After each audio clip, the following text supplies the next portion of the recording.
In today's video, I'm going to teach you how to create and manage workflows in Monday.com. We're going to walk through how to set up standard automations in Monday.com so your boards can work for you in the background. By the end, you'll know exactly how to turn a manual process into an automated workflow using Monday's built-in tools. First, make sure you're on the board where you want the automation to run. Automations are always tied to a specific board, so if you have multiple projects, double-check the board name at the top of your screen. Once you're on the right one, look toward the top right corner and click on the Automate button. This is your main hub for creating and managing all workflows for that board. When the Automation Center opens, you'll see options to add something new.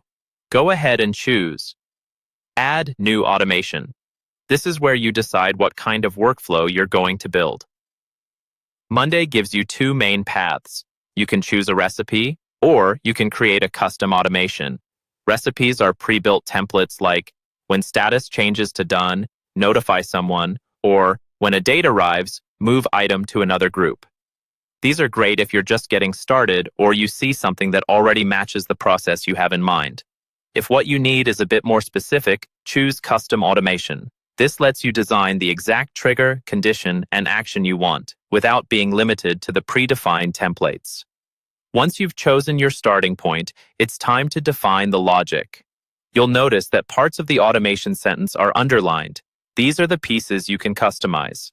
Click the underlined text to set your trigger, your condition, and your action. The trigger is the when part, when this happens. For example, when a status changes, when a new item is created, or when a date arrives. The condition is the if part, if this is true.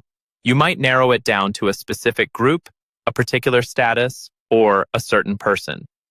The action is the do this part, what you want Monday.com to actually perform, such as sending a notification, moving an item, changing a status, or creating a new item. Take your time here and make sure each underlined field reflects how you actually work. Think about who needs to be notified, which items should be affected, and at what point in your process this should happen. When everything looks right, click Create Automation. Monday.com will save it and turn it on for that board. From now on, whenever your trigger and conditions are met, the action will run automatically, helping you streamline your workflow and reduce repetitive manual tasks.